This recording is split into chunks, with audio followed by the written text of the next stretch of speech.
네, 알겠습니다. 이번에 질문하신 내용에 답변을 드리면 앞서 접근했던 많은 가짜 사시 밴드들이 자신이 주장하는 사시라고 주장하기 위해 사시의 개념을 왜곡시키는 부분을 명확히 설명드리겠습니다. 잘 아시겠지만 클라우드 전환은 단순한 IaaS 사용을 늘린다는 개념이 아닙니다. 기업의 중요 어플리케이션을 SaaS로 전환하고 사용자가 어디에서든지 사용할 수 있고 연결을 보장해야 되는 거죠. 그래서 최근 뉴 노멀이라는 재택근무라는 영역이 확장된 것을 의미합니다.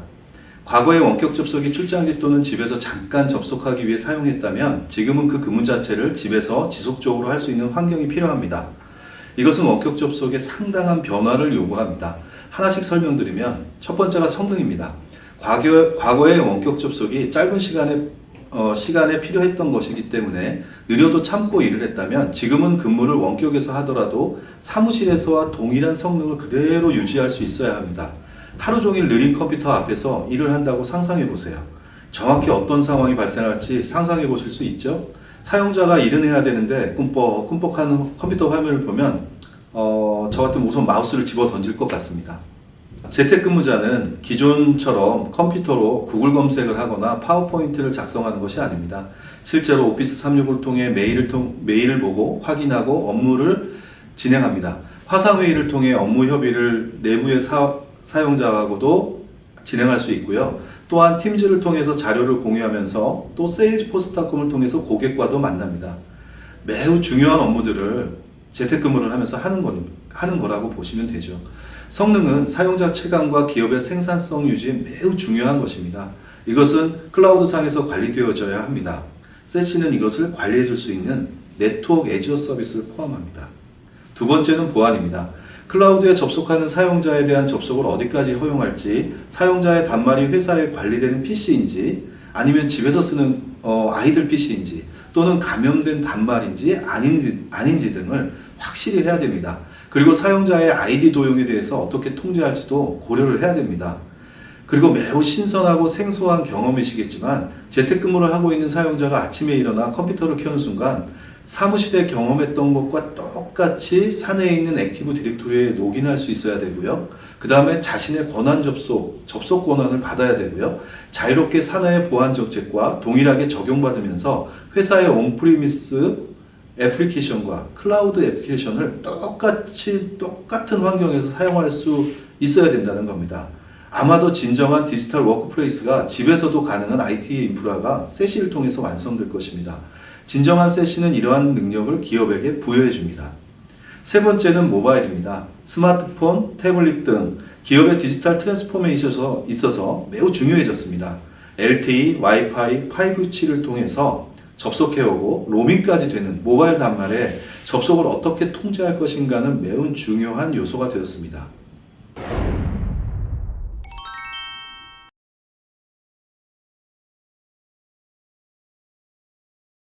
네, 이것이 세시이고 가트너가 인정하는 진정한 세시도 존재합니다. 세시의 구성 요소는 기존에 나와 있는 수많은 완성된 기술을 하나의 화학적인 융합을 통해 완벽하게 구현함으로써 완전히 새로운 차세대 기술을 구현하는 것을 말합니다. 지금까지 진행되어 온 임시로 존재했던 기술과 독립적인 기술들의 종합적인 완성판이라고 할 수 있습니다. 2020년 가트너의 기술 하이프 사이클에서는 파이어월 애저 서비스가 사라졌습니다. 가트너가 이야기하는 세시는 이러한 요구사항을 완벽하게 충족하여야 합니다.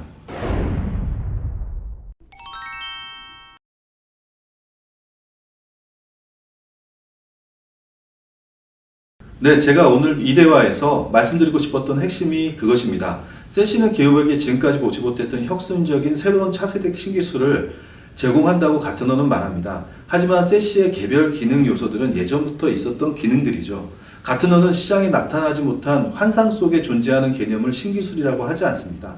그리고 실제 존재하지 않는 기술을 연구하는 회사도 아닙니다. IT에서 필요한 솔루션이 무엇인지 예측하고 가트너를 통해 정확한 솔루션을 선택하도록 도와주는 역할을 그 주목적으로 하는 곳이 가트너입니다. 세시의 주요 핵심 기능들을 나열해 보겠습니다. SD-WAN, VPN, SDP, SWG, Firewall, CASB, 제로 트러스트 네트워크, WAN 옵티마이제이션 등이 있습니다. 이전에 말씀드린 이 모든 개별 솔루션들은 시장에 잘 알려진 솔루션들입니다. 가트너는 역시 이 점에 주목하고 있으며 이미 시장에는 많은 기능에 대한 접근 방식이 존재했다는 것도 인정합니다. 가트너는 이러한 기능들의 컨버전스가 SAS이라고 명확하게 이야기합니다. 어떤 유기적인 인테그레이션이 아니라 화학적으로 이렇게 연결되는 것들이 아니라는 거죠. 화학적으로 결합한 것이 SAS이라는 겁니다. 컨버전스의 사전적인 의미를 살펴보면 가트너가 이야기하는 내용이 더욱 명확해집니다. 여러 가지의 기능을 하나로 융합하여 새로운 솔루션을 만들어내는 것입니다. 그리고 가트너는 이러한 기능들을 클라우드 네이티브 속성을 가진 화학적 음집이라고도 합니다. 여러 가지 개별적인 기능들의 단순한 통합 또는 집합이 아니라는 거죠. 또 G스케일러로 돌아가게 되는데요. 이해를 해주실 것이 제가 잘 알려진 G스케일러가 가장 잘 알려진 솔루션이기도 하고요. 제가 가장 정확하게 알고 있는 솔루션이기 때문에 여러분에게 실질적인 비교를 하는데 도움이 될 것 같아서입니다. G스케일러를 사용하시는 분들도 G스케일러가 SAS이가 아닌 SWG로 알고 구매하셨기 때문에 SAS이가 아님을 말씀드리는 것이 큰 무리가 없을 것이라고 생각합니다. 다시 돌아가 보면 잘 알고 계시듯 G스케일러는 SWG 기능을 하는 유형의 클라우드 베이스드 SWG라고 합니다. G스케일러는 카스비를 연동하고 클라우드 스트라이크 같은 EDR과 연동하고 벨로 클라우드 같은 SDN과 연동한다고 합니다. 자신이 제대로 이런 기능을 가지고 있지 못하다는 것을 아실 수 있습니다. 즉 SDN, VPN, SDP, GTNA, WAN 옵티마이제이션 등이 기능이 융합되어 있지 않습니다. 한마디로 연동인 거죠. 단순한 서비스 체인의 연동을 의미하는 것입니다. API 등을 통한 약한 연동을 이야기합니다. SDP, GTNA 기능이 없다고 말씀드린 것도 이런 관점입니다. 대표적인 G스케일러의 상품인 GIA하고 GTNA 상품인 GPA는 완전히 분리되어 있습니다. 팝도 다르고 운영 시스템 UI도 다르고 관리 매니지먼트도 다릅니다. 그들의 서비스 스택과 아키텍처 그림을 보면 GIA와 GPA가 한 화면에 있더라도 한 덩어리로 그려져 있지 않은 것을 보실 수 있습니다. 팝 자체가 별도로 구성된 완전히 분리된 두 개의 플랫폼입니다. 단 한 가지가 통합되어 있는데요. 그거는 PC에 설치된 에이전트가 GIA도 서비스하고 GPA도 서비스할 수 있다는 것 뿐입니다. 결국 G스케일러는 산에 있던 프락시를 공용 인터넷에 설치하여 여러 회사가 공용으로 사용하는 프락시를 통해 SWG를 제공하는 아이디어 상품이죠. 그 이상의 의미도 그 이하의 의미도 고객에게 부여하지 않습니다. 그런데 기업의 새로운 네트워크인 인터넷을 통제한다고 합니다. 마치 네트워킹을 통제하는 느낌이 가능할까요? SWG는 잘 알고 계시듯 인터넷 관문 보안 솔루션일 뿐입니다.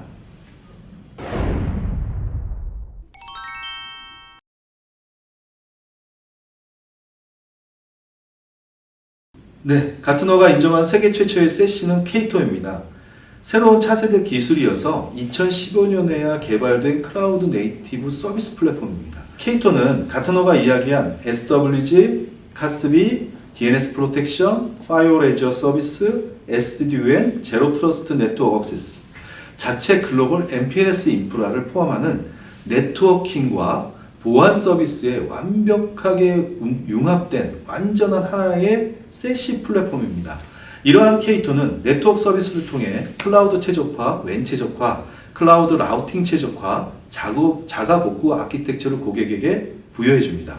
그리고 보안 서비스를 통해서는 두 가지의 차세대 넥스트 제너레이션 방화벽 서비스를 제공하고요. 인터넷과 웬 구간에 대해 적용할 수 있습니다. SWG, 안티머레어, 차세대 ATP. 차세대 ATP는 센티넬1의 기술을 가지고 자체적으로 개발한 것입니다. 그리고 클라우드 및 모바일 보안 강화를 구현하여 줍니다. K2의 전 세계 각 팝들은 이러한 기능을 모두 구현할 수 있으며 자체 글로벌 백본을 통해 모든 팝들이 거미줄처럼 하나의 거대한 덩어리로 구성되어 있습니다. 이 거대한 K2 플랫폼이 세계 어디서나 기업의 모든 엣지를 연결할 수 있으며 융합된 서비스를 받을 수 있습니다. 실제로 인터넷 구간을 기업의 웬처럼 확실한 가시성을 통해서 통제할 수 있습니다. 개념적인 통제가 아니라 실질적인 통제를 말씀드리는 것입니다. 기업은 필요시 인터넷 구간을 MPLS로 실시간으로 대체할 수 있고 웬 가속도 적용할 수 있고 거기에 따른 보안도 웬 보안도 적용할 수 있습니다. 실제로 놀라운 능력을 기업이 가지실 수 있도록 하는 것이 K2입니다. 추가적으로 ADN도 대체할 수 있습니다. 저는 얼마 전 고객에게 K2를 배포하면서 배포하는 내내 놀라움을 금할 수 없었는데요. 이것은 30년간 IT 분야에 있으면서 맛보지 못했던 정말 새로운 놀라움이었습니다. 네트워크 회사인 시스코도 정말 열심히 세시를 만들고 있죠. K2는 인터넷을 완벽하게 통제하고 기업이 사용하는 자원에 대해서 K2의 MPLS 백본을 통해서 웬 가속과 통합 보안을 제공합니다. 비업무용 인터넷 트래픽은 통합 인터넷 관문 보안을 적용해서 그냥 다이렉트 투 인터넷을 구현합니다. 결국에는 내부의 어플리케이션, 중요 기업의 어플리케이션들만 K2의 MPLS를 플로우 베이스로 컨트롤해서 사용할 수 있도록 하게 만드는 것이죠. 이에 따라서 IP 라우팅 작업이나 이런 것들이 전혀 필요 없습니다. SD-WAN 기능을 통해서 플로우를 적용하고 관리하면 됩니다. K2는 가트너가 이어낸 기업의 네트워킹 및 보안에 대한 가장 중요한 트랜스포메이션급 진정한 세시 플랫폼이라고 말씀드릴 수 있습니다. K2는 단순한 기능들의 나열이나 조합이 아닙니다. 기업에게 있어서 클라우드 전환으로 인해 분산되어 버린 네트워킹과 보안을 다시 통합할 수 있는 능력을 부여할 수 있어야 합니다. K2는 기존에 하나로 뭉쳐져 있는 인터넷상의 엣지들을 기업의 비즈니스와 접속 목적에 따라 분리할 수 있습니다. 온프로미스 데이터 센터, 프라이빗 퍼블릭 클라우드 데이터 센터, 그리고 SaaS, 그리고 비업무용 인터넷 이렇게 구분해서 K2에 연결할 수 있습니다. 기존에는 그냥 덩어리로 묶어서 이거는 인터넷, 이것은 웬이라고 본다면 K2는 인터넷상에 있는 모든 어플리케이션들을 그 목적에 따라 기업이 사용하느냐 안 하느냐에 따라서 분리해낼 수 있다는 거죠. 그리고 지점과 원격 사용자들과 이들 사이에 인터넷으로 갈 것은 인터넷으로 가고 MPLS, K2의 MPLS를 타서 안정적인 네트워크 성능과 가속을 보장받으면서 가야 되는 어플리케이션은 K2의 MPLS를 태우는 거죠. 결국에는 인터넷 구간을 안정적인 SLA를 제공하는 MPLS로 자유롭게 변경을 할 수 있다는 것입니다. 나머지 인터넷 트래픽은 팝을 통해 통합 보안 서비스를 받은 후 빠르게 그냥 해당 사이트로 보내집니다. 기존의 SWG 기능이나 인터넷 관문 보안하고 같다는 거죠. 고객은 기업의 클라우드 데이터 센터와 클라우드 앱 그리고 SaaS를 사이트로 손쉽게 K2에 등록하고 연결할 수 있습니다. 그리고 그것을 MPLS를 통할 것인지 인터넷을 통할 것인지를 결정하고 MPLS로 통한다면 그 안정적인 서비스와 가속을 제공할 수 있다는 겁니다. 즉 노스 사우스 트래픽뿐만 아니라 이스트 웨스트 트래픽까지 모두 MPLS를 통해서 네트워크 서비스와 함께 기업의 보안 정책에 따른 보안을 적용할 수 있습니다. 모든 IT 담당자들이 사실 구현하고 싶었던 내부 수평이동, 레트럴 무브먼트에 대한 위협에 대한 보안이 가능해졌다는 것을 이야기합니다. 빨라진 성능과 가속 강화된 보안, 두 마리 토끼를 한 번에 잡는 것이 그 세시의 가장 중요한 것이고요. 중요한 목적이 되는 것이고요. 기업의 IT 담당자들이 꿈꾸는 것이기도 했을 것입니다. 결국 기업은 가트너가 이야기한 대로 기업의 모든 자원, 즉 사용자, 지점, 모든 데이터 센터, 그리고 세시, 클라우드까지 전부 연결하고 최적의 네트워킹과 보안을 선별적으로 적용할 것인가 안 할 것인가를 사용자가 정해서 셀시 플랫폼으로 이런 것들을 모두 구현할 수 있다는 것입니다. 굉장히 놀라운 일이죠.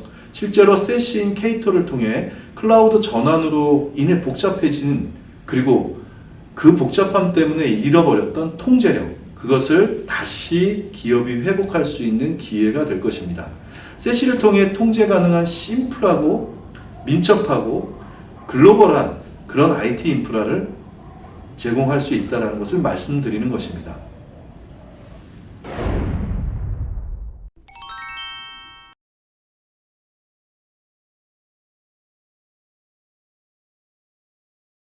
네, 좋은 질문입니다. 저희는 실제 2016년 G스케일러를 한국에 런칭한 회사입니다.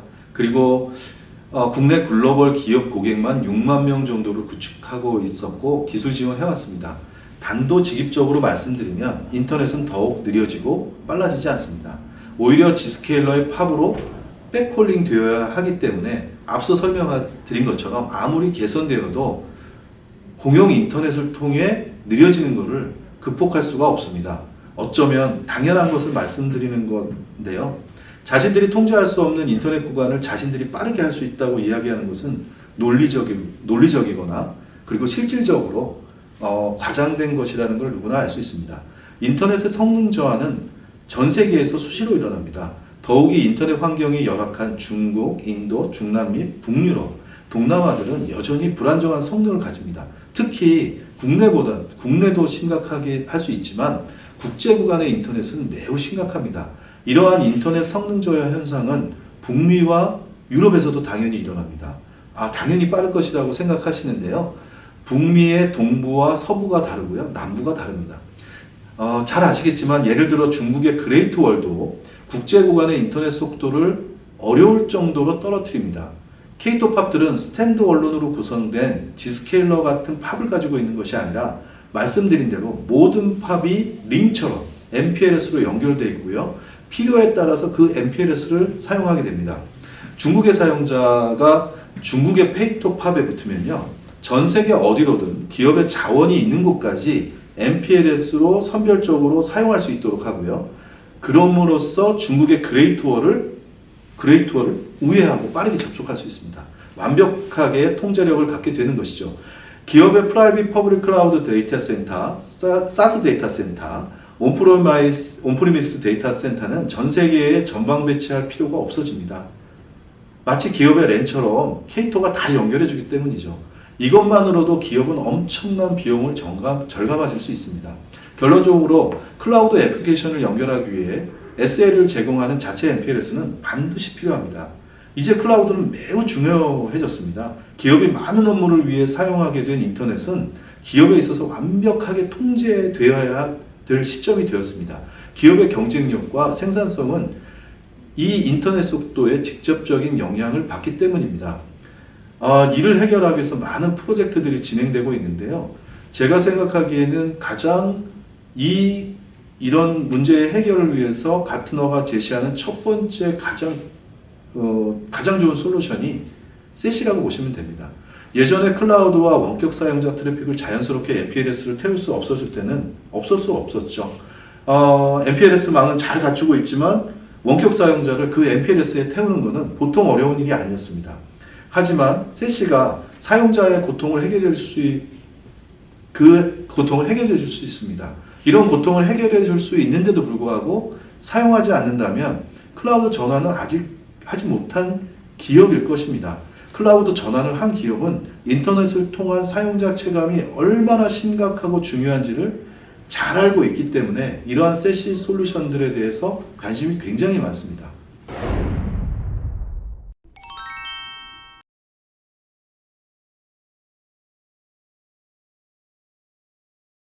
맞습니다. 말도 안 되죠. 기적을 일으키는 솔루션입니다. 사실 SD-WAN 장비도 동일하게 보시면 됩니다. 빠른 ISP를 선택할 수 있는 메커니즘을 가지고 있다는 것이지 인터넷 자체의 성능을 개선할 수 있다는 것은 아니죠. 그래서 SD-WAN을 설치하고도 여전히 MPLS의 백업 경로로 사용되는 것이 일반적입니다. 대역폭이 큰 인터넷 구간을 주요 경로로 하지 않고 대역폭이 작은 MPLS를 주경로로 하는 것이 바로 SD-WAN이 인터넷을 통해서 할 수 있는 한계를 보여주는 하나의 증거이기도 합니다. SD-WAN 벤더들은 이러한 진실을 굳이 고객에게 알리려고 하지 않죠. 물론 인터넷이 정말 빠른 한국, 싱가포르 같은 나라도 있습니다. 그래서 한국 내에서는 SD-WAN이나 클라우드 기반 보안을 거의 사용하지 않는 겁니다. 오히려 거꾸로 반대죠. 이런 솔루션을 사용하지도 않아도 충분히 빠르기 때문에 온프로미스로 설치하고 사용하고 하더라도 크게 불편함이 없는 곳이 한국, 싱가포르, 대만 같은 나라들입니다.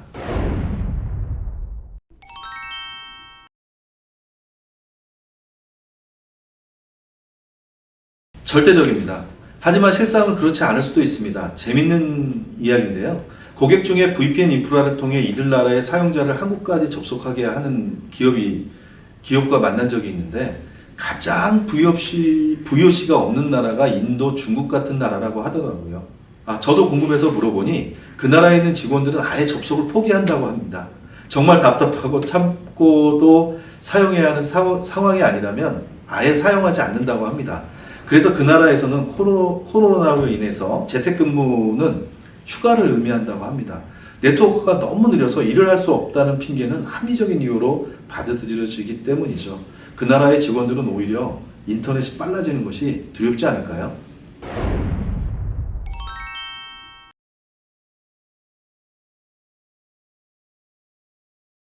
네, 맞습니다. 저희도 중국에서 테스트 해보았는데요. 다운로드 속도가 40배까지 차이 나는 것을 확인할 수 있었습니다. 세시가 글로벌 MPLS를 구축하여 사용하고 있는 고객에게 줄 수 있는 엄청난 정성적, 정량적 효과가 큽니다. 앞에서 말씀드렸듯이 케이토는 새로운 사이트의 개설, 변경, 그런 거에 따른 모든 네트워크 변경 작업을 통합된 하나의 단일 관리 콘솔에서 실시간으로 진행합니다. 예를 들어 지점의 사용자들이 코로나로 인해 재택근무로 바꾼다면 지점에 할당된 MPLS 트래픽은 급격히 줄어들 겁니다. 그럼 엄청난 MPLS 비용이 의미 없이 낭비되는 거죠. 하지만 케이토는 이러한 상황에서 지점에 할당되어 있던 MPLS 대역폭을 재택근무자의 트래픽을 처리하기 위해 즉각적으로 일부 떼내어 할당할 수 있습니다. MPLS의 의미 없이 사라지고 있는 비용을 절약하는 금액만으로도 케이토를 사용할 수 있는 비용을 사실 충분히 메꾸고도 남습니다. 엄청난 절감 비용 효과가 맞죠?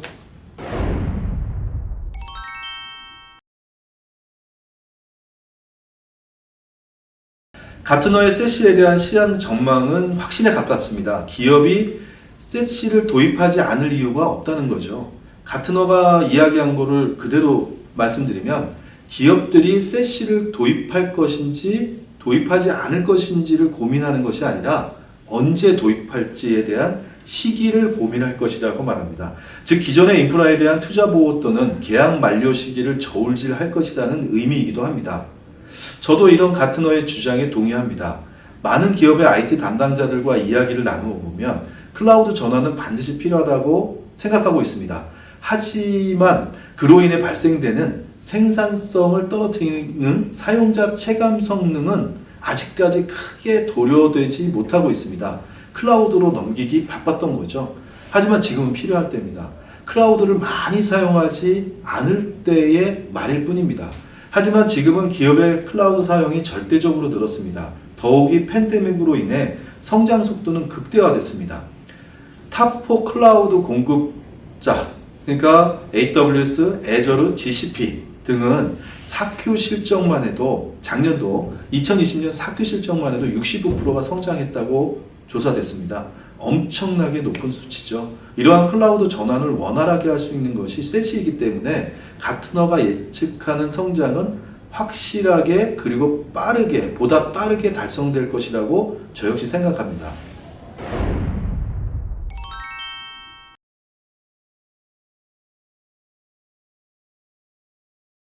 지난 2월 23일 얼마 전이죠. 케이토는 2020년 결과를 발표했습니다. 결과는 4년 연속 200% 이상의 성장을 하였다고 합니다. 정말 부럽습니다.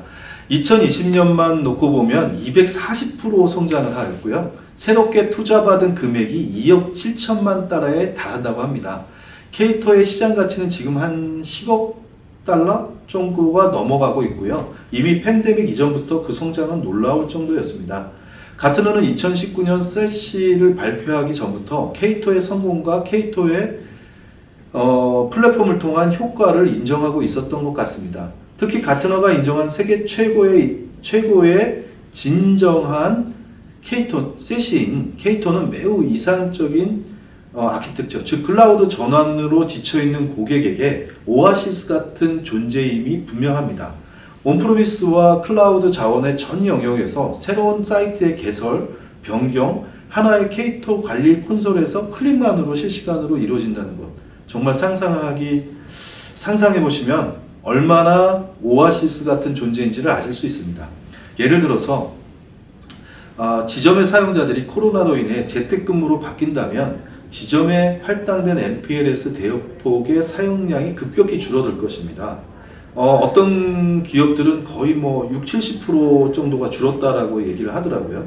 그러면 MPLS를 사용하지 않는데도 불구하고 MPLS 비용을 의미 없이 지불하고 있는 거랑 똑같은 겁니다. 이거는 사실은 비용이라기보다는 낭비라고 생각하시면 되겠죠. K토는 이러한 상황에서 지점의 대역폭을 아까 말씀드린 대로 재택근무자에게 즉각적으로 할당할 수 있습니다. 집에 있는데 말이죠. 즉 재택근무자가 사무실에 사용하던 대역폭을 집으로 이동해서 사용할 수 있다는 겁니다. 전혀 낭비가 없는 거죠. 이렇듯 마지막으로 강조해드리고 싶은 것은 모바일과 원격 근무자에 대한 보안 연결과 성능 개선을 할 수 있다는 것입니다. 단순히 MPLS의 대역폭을 크게 할 것이냐 작게 할 것이냐가 아니라 그 계약된 MPLS 대역폭을 띄어다가 재택근무와 원격 근무자의 보안 연결과 성능 개선에 사용할 수 있다. 굉장히 놀라운 것으로 받아들이시는 게 당연하다라고 저 혼자 좀 판단해 봅니다. 조사 자료에 의하면 기업의 81%가 포스트 코로나 시기가 되어도 재택근무를 지속할 것이라고 합니다. 이들에 대한 보안 접속의 업그레이드와 성능 개선은 없어서는 안 될 요소가 되었습니다. K토는 스마트폰, 태블릿, 원격 단말 모두를 K토에 손쉽게 연결할 수 있습니다. K토는 전체 플랫폼 자체가 SDP와 DTNA의 아키텍처로 되어 있기 때문에 그 자체가 완벽한 제로 트러스트 보안 접속이라고 보시면 됩니다. 그리고 자신의 글로벌 네트워크를 통해 사용자의 체감을 향상시키고요. 그리고 어디로 접속하고 있는지를 다 정 영역에서 인터넷 영역까지 어느 방향과 어느 어플리케이션으로 접속하고 얼마만큼 접속하고 어떠한 활동을 하고 있으며 그 보안에 대한 위반 사례는 어떤 것이 있는지까지 한 번에 다 확인할 수 있습니다. 사실 국내 기업 중에 저희가 벌써 이미 설치 배포해드린 고객분들이 계신데요. 저로서도 그 배포하면서 정말 놀라운 경험을 했던 것 같습니다.